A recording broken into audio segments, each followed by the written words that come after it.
หอยเลยมาแล้วให้อีกมาแล้วไปเลยโอ้เฮ้ยสู้ดินี่อ้าวบึ้มว่าง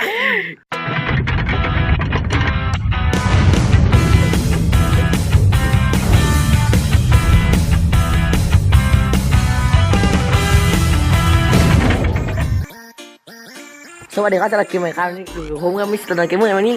อยู่ในคลิปที่2กันแล้วครับอยู่กับอะไรวะ Xbox Game C เลยฮะก็ต่อจากคลิปที่1ครับก็คลิปที่1มีการขัดข้องนิดนึงนะฮะแล้วผมก็ได้ลบคลิปไปโดยบังเอิญมากครับผมไม่ได้ลบนะฮะผมลงไปเลยนะฮะแล้วผมลบแล้วมันก็เลยก็ทำการสร้างบ้านกันเลยนะฮะคลิปแรกเขาเป็นคลิปสองไปสร้างบ้านไหมของหายไม่ของหายวะผมไม่หายวะไปเกาะแป๊บยังเหมือนเดิมเลยไปต้นไม้กันเลยไปไม่ของหายวะเนี่ยมีขวัญปะครับของหายหมดแล้วมันหายยังไงไปครับแป๊บเอาไหมครับก่อนอีขุดเก็บไว้ซีแล้วกันไอ้ขวัญวะขวัญค้าไม่ใช่วะเฮ้ยหรือว่าเราตายแล้วเนี่ยมาตรงนี้มาเลยไม่ของที่ผมเก็บไว้เกาะไงเกาะอาหารสารพัดร้านที่เราข้ามมาไม่มีอะไรมีหมูเซตมีเนื้อหมูไม่เห่าเนื้อหมูดิบเนี่ยนะใช่โอ้โหเขากินเองดิเขากินเองฆ่าแกะตัดไม้ก่อนเราจะให้นายสร้างบ้านแล้วกันไม้เยอะปะไม่เพิ่งจะตัดอันนี้ก็ตัดต่อไปเลยมันจะตัดเองฝนตกนะตอนแรกนี่กะจะอัดตอนมืดแต่เหี้ยมากก็มันก็เลยคือพอเช้ามันก็ฝนตกเหี้ยเลยปกติอาจจะซาเฉยๆฆ่าไม่มาโอ๊ยไม่ขึ้นมาดูดิไม่ขีดเยอะดีว่ะเลือดมันได้ไหมเดี๋ยวก่อนไม่เห็นไม่เยอะไม่เห็นแล้วไม่เยอะด้วยตัดไม้ดีกว่าคลิปนี้ก็เป็นคลิปได้สาระก็มีแต่ตัดไม้ไม่ทางบ้านไว้ใช่เวลามันเยอะก็จะไปกันนานเลยให้หมอกมันก็ไม่เห็นเลยก็จะหลงทางไหมวะแกไม่เห็นเลยวะโอ้ดูดิอะไรแกไม่เห็นเลยไม่สุดมากเลยดิมากสุดแล้วเหมือนกันเลยขนาดสุดแล้วเนี่ยเอาไม่ขาวไหมเอาหมดเอาเลยแล้วก็ตัดข้าหมูก่อนโอ้เลยไม่มีเฮ้ยเห็นอะไรข้าวหมดตอนนี้ตัดไม้ก่อนไม่เห็นอะไรกินแอปเปิ้ลไปก่อนถ้ามันมีถ้าไม่มีไม่กินเนื้อไม้เรามีอาหารอยู่เนื้อไก่กับเนื้อแกะคลิปนี้ไม่มีสีสันใช่ไม่มีสีสันเลยเพราะว่ามันไม่มีคนตลกเลยใช่พอดีฝนตกมันก็เลยเศร้าขึ้นเป็นบรรยากาศที่เศร้า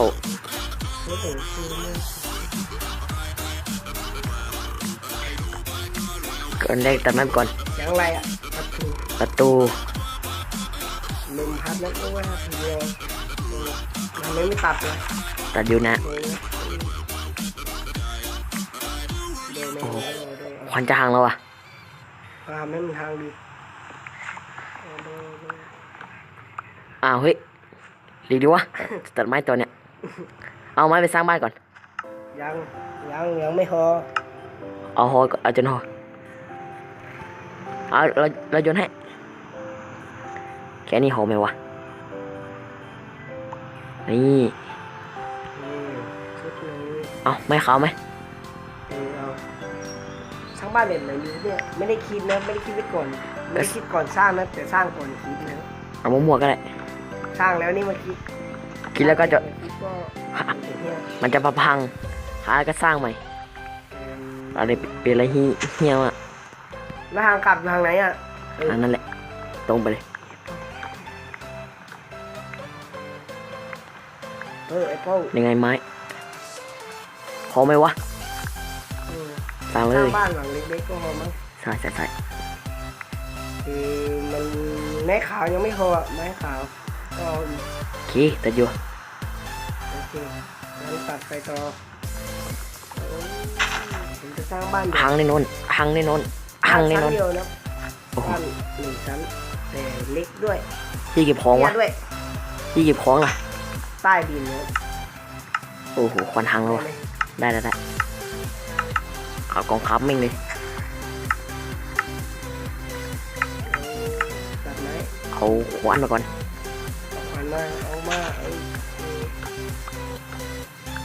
เฮ้ยไปสร้างดีวะ ยังไม้ขาวยังไม่พอเอาอีกนิดหน่อย แต่เดียวแต่เดียว เก็บให้หมด อ่ะตัดไอสัตว์ มันไม่เห็นเหมือนเป็นเห็นเป็นต้นเดียวกันนะครับโอ้ โอ้ใกล้จะหมดแล้ววะเป็นยังไงอีกปลาเลยอยู่อ้าวฮีสบายใจตัดเถอะดอกของกูอยู่ได้ ไป ไปตัดไปสร้างดิเดี๋ยวจะตั ทา ด ง ให้ ไหนอ่ะโอ้หลงแล้ว ตรงไปตรงนั้นอ้าวไปไหนแล้ว กำลังไป อ๋อ เห็นทางครับทางตรงไหนอ่ะ เฮ้ยไปทำไมทางนั้นวะทางนี้ ตรงไหน ทางนั้นไปปลาปลาอะไรวะ ไม่ใช่เหรอ ไม่ ข้าวเปลี่ยนก่อน ทางนั้นไปปลาอะไรวะ เฮ้ย ปลาม้าเลยปลาอะไรวะ ไม่รู้ชื่อเป็นปลาอะไรผมจำได้อะไรไหม ปลาดีๆมีไม่ตัดแค่ต้นไม้แค่ต้นเดียวเฮ้ยมาทางนี้ดิวะโอ๊ยตายดับมาก่อน ทางบ้านตรงไหนอ่ะ ตัวไหนก็ได้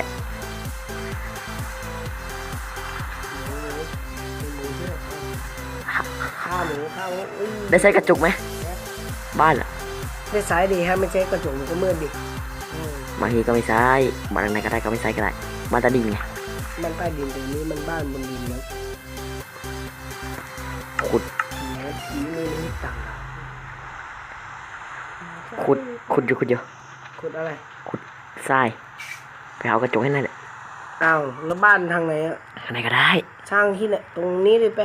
สร้างเลย กลางภูเขาเลยโอ้ ฮะ สุดมากยังไง กลางของเขาเลยเหรอ ภูเขามาตรงนี้ดิ คือไม่ได้วะ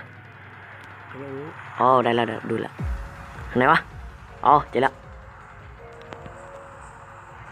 เสียงอาจจะเบาสำหรับผมนะแต่มันดังมากสำหรับคุณเนี่ยนะเพ อุ้ย ราะมันเป็นอะไรไม่รู้ ตรงนี้เลยเหรอ เออย อดมืดอีกแล้ววะปักทอส มีเตียงอีกมีเตียงแล้ว ก็มีฮีซีเลยด้วยวะ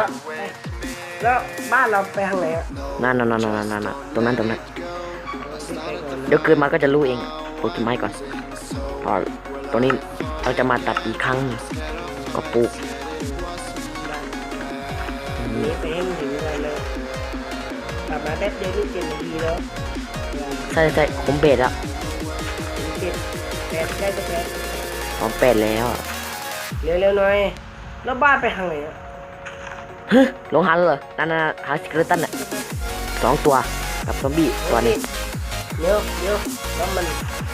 ไม่ใช่ทางนี้ทางที่เรานอนอยู่อะ ตัวนั้นแหละตรงไปเลยไปเราจะนำทางอีก2 ตัว ตายด้วย กูไม่วะ2ไหมวะ ใกล้ตายแล้ว เราซอยเองนี่ ตายเถอะ กากไว้สัตว์ ตายเถอะจะตายแล้วสู้ ซอมบี้ตัวนั้นเอ้ยใครยิงกดจีเจอจัน ข้ามดิ สู้ไม่เลยกากวะ รอดไปนี่เหนียวไปรอดข้ามเลย นี่ไปกับคนนี่เรียบร้อย ทางไหนอ่ะ ทางสำเร็จมาทางนี้มาเลยนี่ไงเห็นแสงช็อตไหม กำลังไป ซัดไหม กำลังไป ดูโอ้ยมันเสียบโอ้ยซอมบี้ทำไมไม่เจอคิปเปอร์อีกวะกว่าจะแกล้งอีกอะกำลังหนุกเลยคลิปนั้น นอนดีกว่าน อนได้เหรอมีแตงอีกแตงไหม มีแล้ว เย็ดเอาแตงไหนแตงเรียกมาแตงไหนแล้วก็นอนแตงนี้ นอนไปเช่นไหนเดี๋ยวก็ได้ฟุกไปบ้าน ใช่ กินมื้อเช้า อ๋ออาหาร ได้ ดอกมา โอ้โหเดี๋ยวทานดูกันเลย เอาตัวไม่เอาต้นอ่อน ฮ้ยเอามาใส่เตาดิ บนมิวเยอะใช่ไหม เร็ว อะไรใส่เตา ต้นอ่อนอ่ะ ได้ ถือว่ากินได้ซับก่อน เสียงซอมบี้แม่งกดตีใช่ไหมออกไปฆ่าแป๊บเอาตายแล้วดีกว่าอุ้ย ไล่ ตัวเขียว คิปเปอร์อีกละ อยู่ใกล้มาตัวนั้นท่านดิ ทีนี้จะไปดิ เอาดิ เอาดิ นายคนฆ่า มาแล้วมาแล้ว นายคนฆ่าเอาเลยเอาเลยตายแน่นอน เอา ไหน ไป ไปสร้างบ้านมึง ทุกวัน นี่บ้านสร้างอะไรวะ สร้างอะไร นายคนสร้างมาสร้างดิ มันก็ไปสร้างเลยตัดไม้ต่อเลยมีคุณนะทำอะไรก็ได้ นายตัดไม้อยู่ ไม่ก็อยู่เฉยๆต้นไม้เขาแทงสามเลย ยกไม่มีไม้เขาบอกไม้ทำได้ทุกอย่าง ไม้ทำได้ขนาดหินไม้ทำเป็นหินไม่ได้ เขามีไม้กับขุดหินไม่ได้ ถ้าไม่หินถ้าใครเริ่มมานี่ตัดเริ่มมาต้องตัดไม้นะถ้าใครเริ่มมาขุดหินนี่อนาคต ใครจะไปขุดหินได้วะเป็นคนเล่นไม่เป็นนั่นแหละ ก็งั้น เอามือไปขุดหินแล้วไม่ได้หินอ่ะ สายป่าตัวรอบของไม้ครับนั้นเริ่มมาต้องตัดไม้เป็นประจำนะ ใครก็รู้ 1 2 3 4 5 6 7 8บ้านดูจากลักษณะผมคิดว่าน่าจะเตี้ย เตี้ยมากโคตรเตี้ย ว้าว สูงประมาณ3 บล็อก โอ้โห ครึ่งหนึ่ง มีครึ่งอีกเหรอ ใช่อ้าวเฮ้ย ต้นไม้ อะไรอ่ะ อะไร ไม่รู้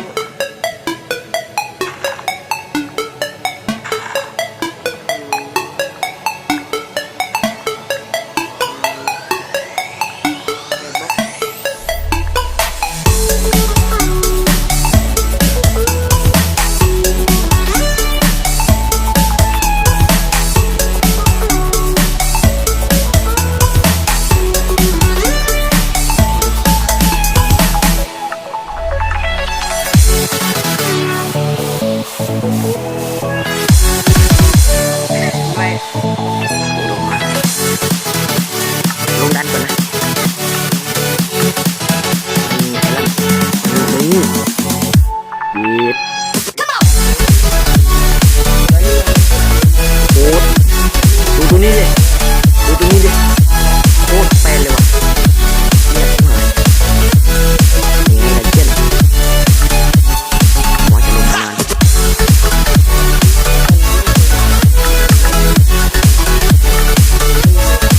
เฮ้ยโคตรเปียกหอย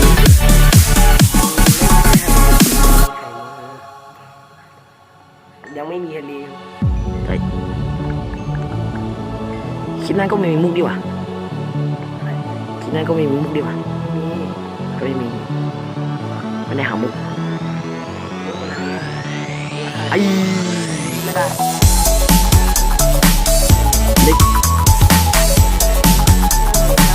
ได้หางน้ำแล้วได้ฟาร์มแล้ว ไอเดีย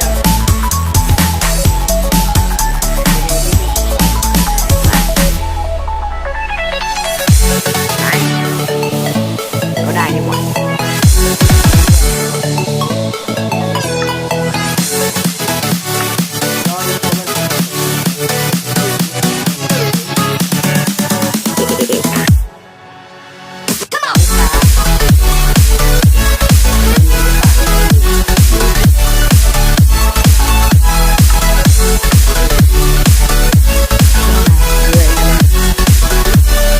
ตัวนี้ก่อนตัวไปฆ่าตัวนี้ใครทำตาย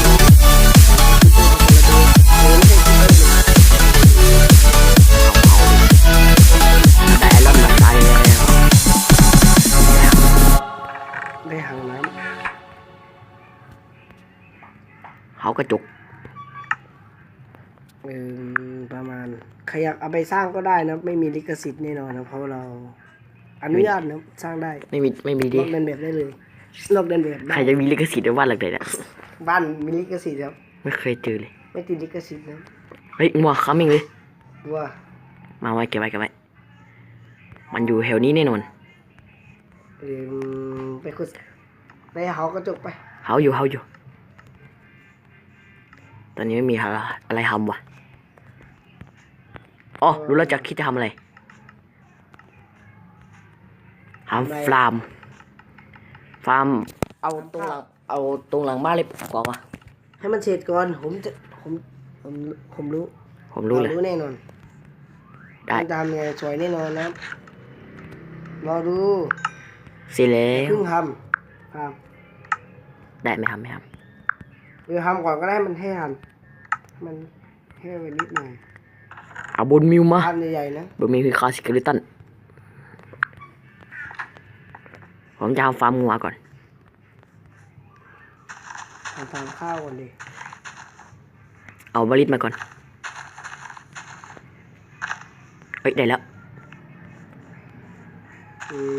ประมาณ ทำไมหญ้ามันสูงหนึ่งวะ ก็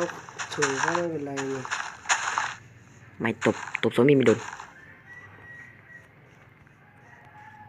ทำไมมันเตี้ยชิบหายวะ ปวดหัวเว้ยมันปวดหัวมากสร้างบ้านหลังนี้นี่ด้วยใช้ความคิดที่ผมจำมา เฮ้ยสลับ ก็บอกไงว่า3 บล็อกครึ่ง แกะ 2 บล็อกครึ่งหัน ปูซูก้าอ้าว อนาถจิตมาก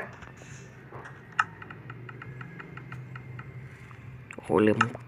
ครับหางน้ ลองบล็อกแบบรัวๆครับพรุ่งนี้เราจะอัดอีกไหมอะ ดี กี่โมงวะ กำลังคิดไปเรื่อยๆเพราะว่าเราไม่ได้อัดประมาณ ผมชแนลผมนี่ อาทิตย์หนึ่ง กากมากครับคลิปยังไม่มีแต่อินโทรลงไปก่อนแล้ว แต่คลิปผมยังไม่ได้ลงครับ อีโทนเฮ้ยลงอีโทนได้เลยเหรอ เออ ไม่ใช่สร้างอีโทนแล้วเลยเหรอ แล้วอัพลงยูทูบแล้ว จริงเหรอ เข้าใจปะ เข้าใจ ผมจะทำไงวะเนี่ยสร้างยากมาก ยังไงฟาร์ม ประมาณนี้ นะครับสาเหตุที่ผมไม่ควนดินไปตรงนี้ครับ น้ำไปไม่ถึงวันนั้นสุด น้ำมันไป ๆได้4 บล็อก ครับ ความรู้ในครับมีน้อยมากครับพวกเราทำวงจรไม่เป็นได้ไง ผมก็ยังสร้างไม่เป็นเฮ้ย เราจะทำฟาร์มไก่ไหม สร้างดี ไม่มีเหล็กเลย มันต้องมีวงจร พัดนะเราไปลงเหมืองอะ ฮาร์ด3แล้วกัน เอาปะ ฮาร์ดอะไรก็ได้ มาดูลักษณะบ้านก็มันจะเป็นแบบนี้นะ นี่ ดูไว้นะนี่ ทำฟาร์ม สวยปะเนี่ยโอ้ ไม่ได้ดู สร้างอาจจะผิดพลาดนะเพราะมันเป็นเฮ้ยผิดอีกแล้วใช่ไหมเห็นไหมครับ ไหน ขนาดที่ ไหน สร้างก็ทำผิดพลาดเลย โอ้โหบ้าน หลัง ดูมันทำเสียไม้ ดูจากสถานการณ์นี้ไม้อาจจะหมดไปเยอะ ไม่น้อยมาก เพราะว่าบ้านหลังเล็กมาก แบบเฮ้ยได้ข้าวมาแล้ว ผมวางบล็อกไม่ให้ ทำฟาร์ม เอ้ยอ้าววางขีดเห็นไหมวางขีดก็ หัวร้อนแล้วไง ดูหัวร้อนแล้วไง ใจเย็นเรา โอ้ย ต้องหัวร้อน หลงครับ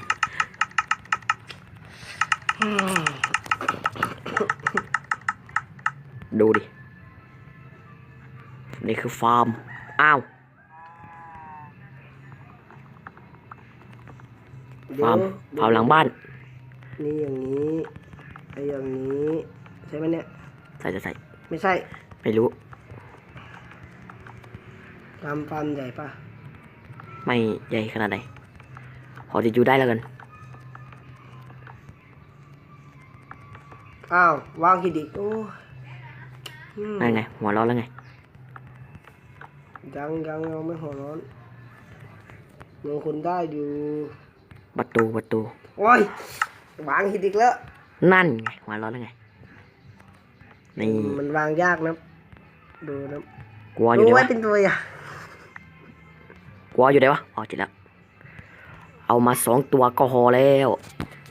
อุ้ยอะไรจะวางยากขนาดนี้เนี่ย คุณวางให้เป็นกันอย่างนั้นแหละ ไม่ใช่มืออาชีพนี่ว่า ปิดประตู อย่างนี้ไม่ต้อง เอาแล้วมืดแล้ว มืดก็ไม่เป็นไร เราไม่กลัวใช่ไหม กลัวทำไมมืด มืด มืดดีกว่ากลัวจะไม่มืด นั่นไงกูว่าแล้วคิดไว้แล้วไง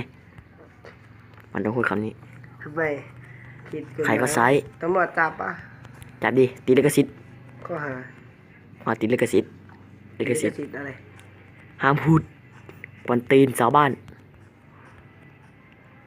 ของวายตัวเดียวได้เหรอ โอ้โหซอมบี้2 ตัววิลิตหมดเลยวะเอ้ยตัวเดียว ไม่ใช่ซอมบี้ เอ้ยโอ้คิปเปอร์3 ตัว ฆ่าดิ ใบ ฆ่าให้หมด หลังฟาร์มดูดี จะฆ่า ฟาร์ม ให้จะฆ่าให้ ฟาร์มตัว กับซอมบี้วิลลี2 ตัวตัวนั้นตัว ฆ่า นั้น ดิ ฆ่าดิไปช่วยกัน เดี๋ยวคลิปหยุดเอง ไม่ต้องกลัว ค้างอ่ะคลิปหยุดอัตโนมัติ นั่นไงกลัวคิปเปอร์วิดีโอกลัวคิปเปอร์ วิดีโอกลัวคลิปเปอร์ก็มี โอ้โห อัดอีกครั้งหนึ่งมาตัดวิดีโอกลัวคลิปเปอร์ครับโมมิเชน อุ้ยกูจะกล้ามา เว สู้ ลา เลยวะ ไม่เดินอ่ะ สวย คลิปเปอร์ไหนอ่ะ เฮ้ยหายไปได้2 ตัววะตาฝาดเปล่าวะหาก่อนเฮ้ยซอมบี้ระวังแกะ เอ้า แก๊กนี่เอ้ยซอมบี้เกาะ คลิปผมจบไปแล้วนะ เกาะอั มัน ด จบ ต่อ ได้ไงไม่รู้ เกาะตัดต่อเชโอ้อะไรอีกวะ เฮ้ยมันมีอะไรอ่ะ คิปเปอร์ระเบิดไม่ตายกูมีพระ พระอะไรพระเจ้า นี่ นี่บ้านดูจากตรงนี้ เป็นรูเลย อนาคตจะเป็นอย่างนี้สวยไหม ไม่ ยังอีกเหรอ ยังไม่เสร็จ ไหนบอกไม่พูดกวนตีนชาวบ้านไง ไม่อันนี้ไม่ได้ติดลิขสิทธิ์เราไม่ติดอุดรูคิปเปอร์แป๊บ ผมขอไปแป๊บหนึ่งนะแป๊บเดียวเท่านั้นนะ ได้ เป็นอะไรไม่รู้ โอ้โหไอเตี้ยมึงจะพยายามเข้าโคกไปทางไหนวะ ไปลบคลิป มึงมานี่นี่เอ้ยอะไรวะ เป็นลบคลิป นี่ อู้ซอมบี้3 ตัวกับสกิลตันโอ้โหหอยเลย ขอให้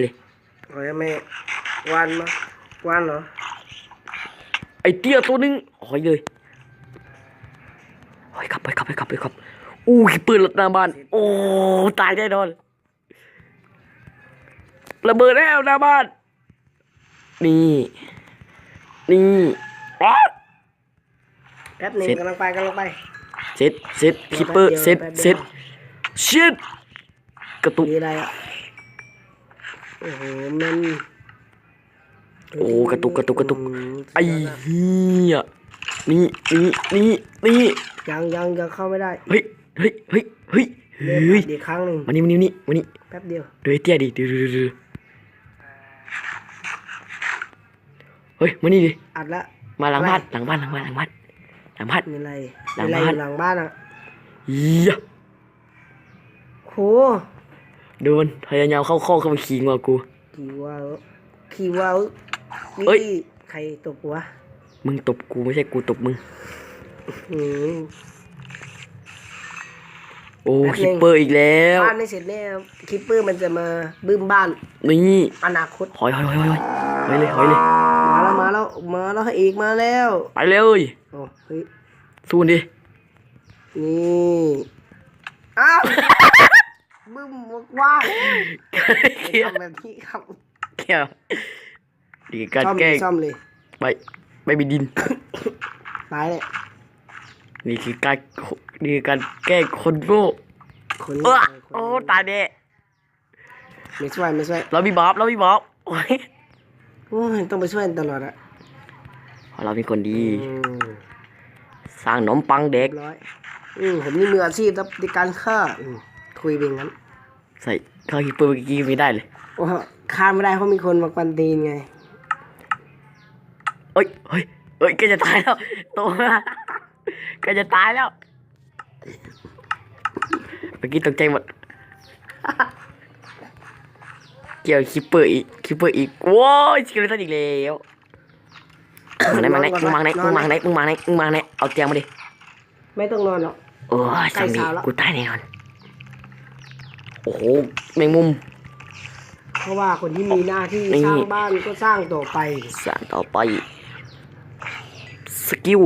แม้ ล มั บ น ปลีก มืด ฮานู มืดแค่ไหน เอ้ย ก็ต้องสร้าง สกิลสกิลตบใครทำไม่เป็นจะตบ โดดตบโดดกระทึกโดดกรีด มันมีเนี้ยนี่หว่า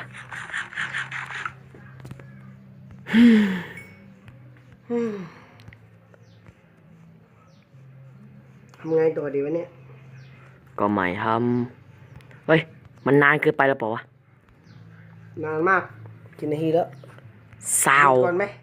เอ้ยฮะ มันมากเกิน 26แล้ววะ นั่นแหละมันมาก อยู่กันไหม นานก็ แล้ว นะ ก็ เวลา จบคลิ มาก ป เกินไปแล้วก็ต้อง ใช่ ขอดูคลิป ใช่ เรียงแค่นี้ก่อนนะ ก็คลิปหน้าก็เสร็จแน่นอนนะครับปาดเอ้ยซอมบี้ เอ้ากระตุกโอ้คดีหยุดเองอัตโนมัติไม่ต้องทำอะไรเลย ก็อย่าลืมกดไลค์และกด subscribe ผมด้วยนะฮะ นะครับ ให้เป็นกำลังใจเองจะเปิดเสียงเองซอมบี้จับดับ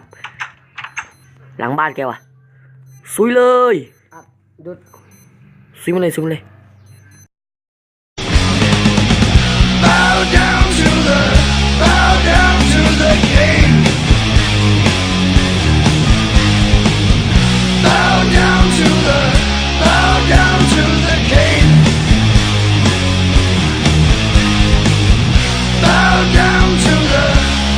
down to the king left none living, none able to tell.